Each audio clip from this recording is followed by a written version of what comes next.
Hello, thank you for joining. In this video, I'm going to give you a quick overview of the cryptocurrency market. And as you can see, it's a red day today, guys. It's not looking good. Bitcoin's down by 13%, Ethereum down 15%, Neo down 20%. So this whole crypto market is going pretty bearish right now. As I predicted in my previous videos, where if Bitcoin didn't complete this inverted head and shoulders at this price here, 11,500, you'd definitely see a downtrend, and that's what we got here. It probably won't stop here. Probably go down to at least 6,000, and I can see it testing even down to like 4,200. So it's not looking good, but it's actually good for the market. As you can see, we overextended here.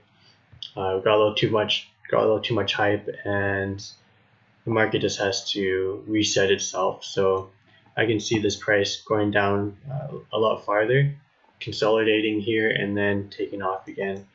But when you take a look at the log scale, there you go, bigger time frame, you can easily go down here and consolidate somewhere here, and then take off. But the absolute bottom would be 1,500.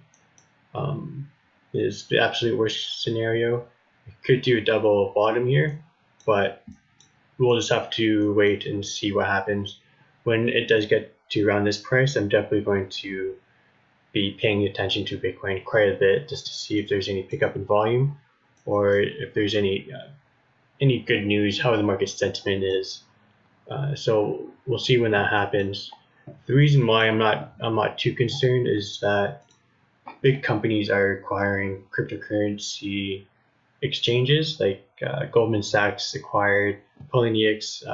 This was actually in February, so it's kind of old news, but it's kind of important to look back on, just because these exchanges get regulatory approval by the SEC, which is the Security Exchange Commission, then see a huge flood into the cryptocurrency market by the big money makers like hedge funds, potentially pension funds. But it just opens a gate for all the shorting, longing, futures trading, because once you get those licenses, it opens a gate for all financial instruments. So I can see this happening within this year at least. So I don't think this will be a 2-year bear trend for Bitcoin, or even a 1-year bear trend. I can see it more being like a couple months bear trend.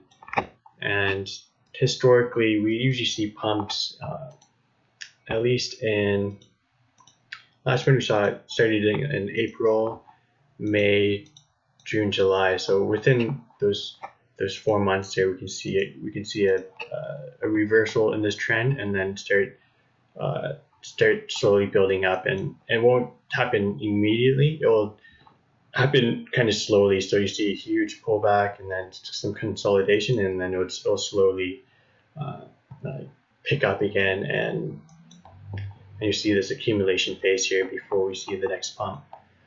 But that will probably happen within the next few months, I think at least. So I'm not too worried about the cryptocurrency market in general, but it's just something to look at, see what the big players are doing, see where they're putting their money, and seeing if they're going to be getting SEC approval. And once that happens, then it opens a floodgate for a whole bunch of new money coming into the market, or quotes legitimate money.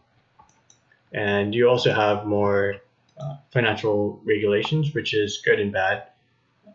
I would say a lot of regulations are actually good for the market, but there are also some downsides to that as well. But as decentralized exchanges come online, it's going to be very hard for these institutions to regulate this market like they did with the New York Stock Exchange. I just can't see them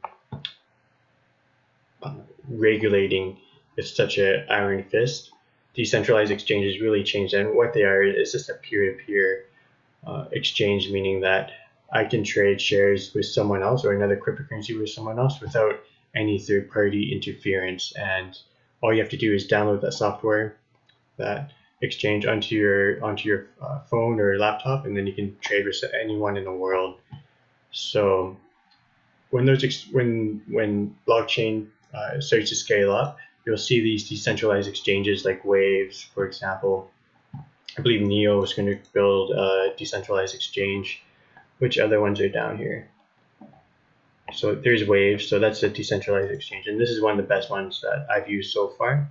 That's that you can actually use right now and download it.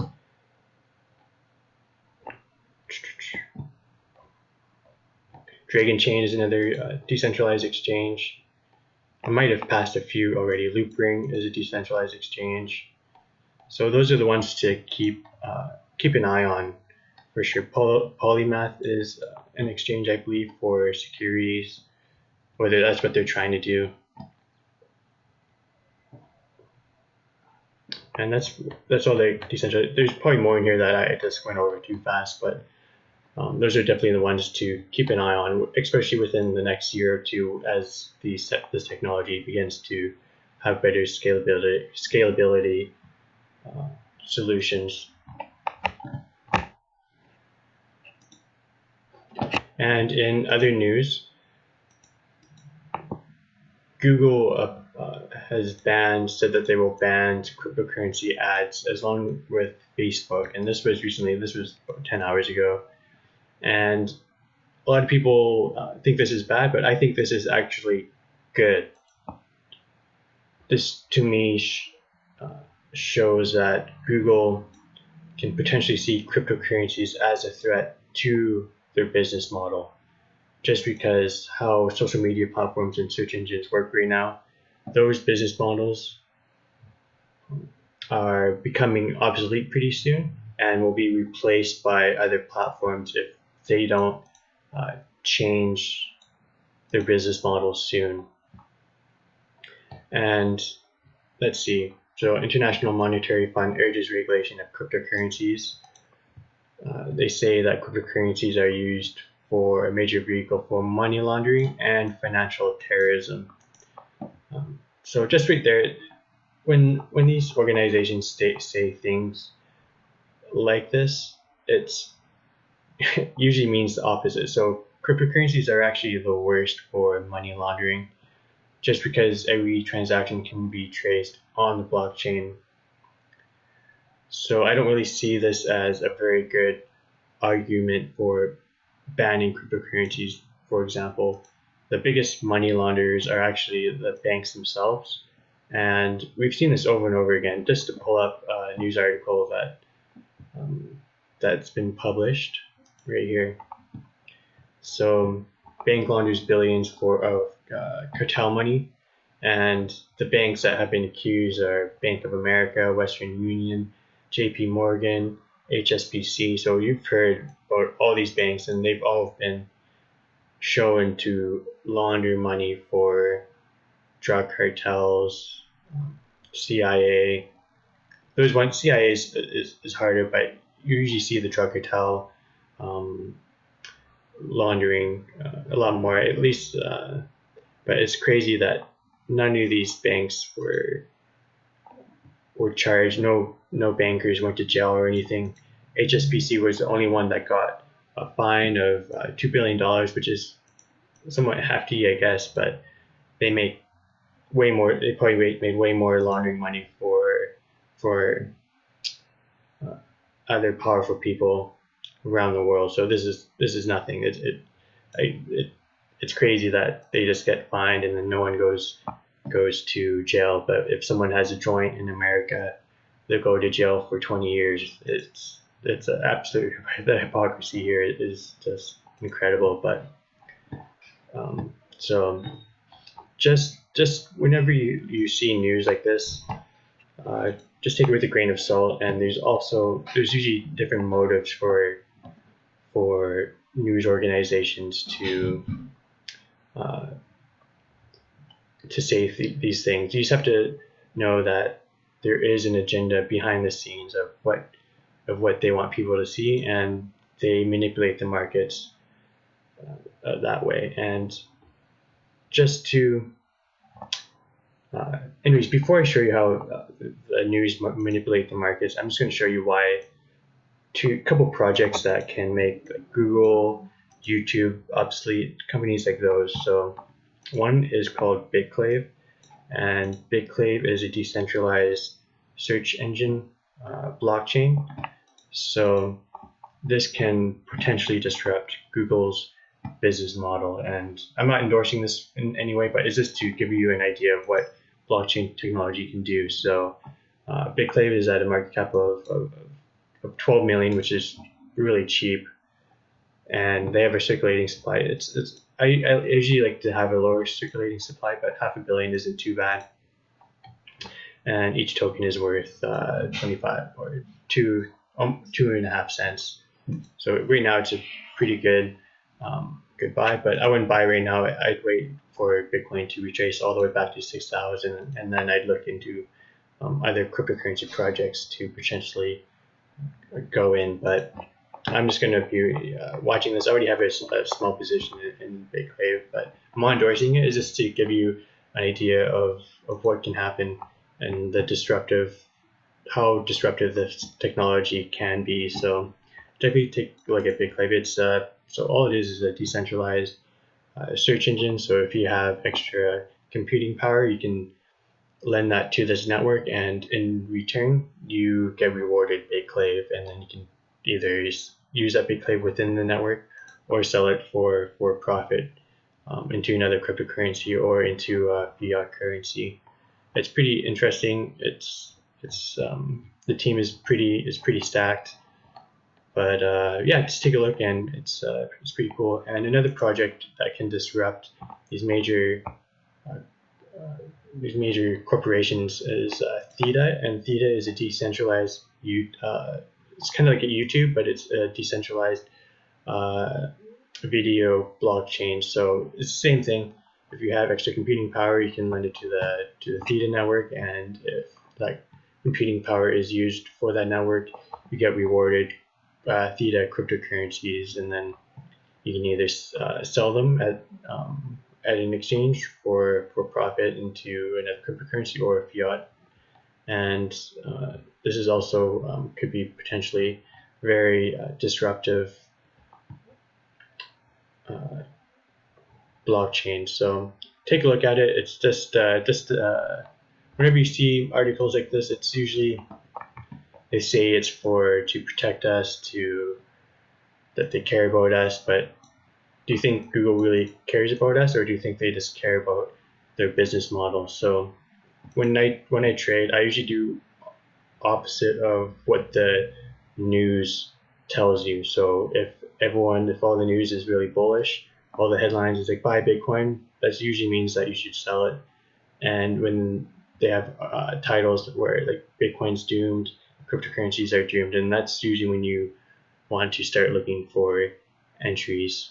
It's kind of weird how it works, but Wall Street owns a lot of these news organizations. And just to show you an example, here is CNBC, and this guy was telling you that you should buy Ripple at $2.57, and he's like, how to buy Ripple? You should buy Ripple, and usually that means that you should sell it. And as you know, this was at the top. So if you go back to Ripple, let's type in XRP.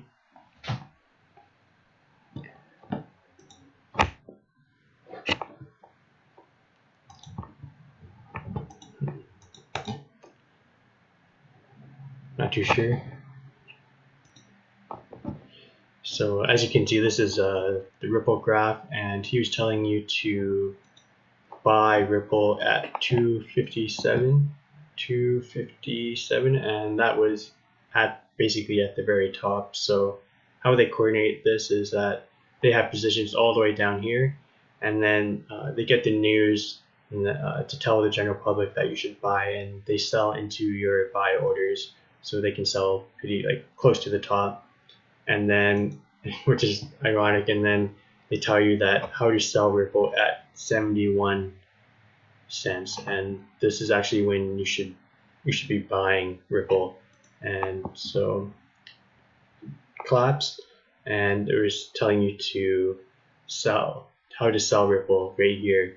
And this is actually when you should be buying, because you could have got a nice bounce here of about 70 cents. I mean 70%, not 70 cents, 70% gain when they're telling you that you should sell Ripple. That's why that's the general rule, is that you should always do the opposite. It's just how they work. It's a common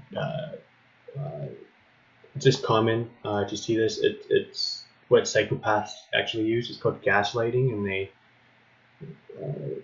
tell you kind of like the opposite of what reality is. It's just a common strategy that they like to use, and a lot of media news outlets like to use. It's kind of like the war in Iraq, or very recently the poisoning of that British double agent by Russians. I mean, like, that's, to me, was a false flag. Was a false flag by the UK, or let's see, whoever set that up. But you'll probably see that was probably fake. Same with the chemical weapons that Assad used in Syria. It was probably just a news media gaslighting. Whatever they tell you, it's usually the opposite, or they project. So if they're projecting that Russia did it, it's most likely that they themselves did it. It's just interesting that you see that over and over again in the news. And but yeah, so thank you for joining, and if you have any questions or anything, just go to globalcryptopix.com, and I'll be more than happy to help you out. All right, thank you.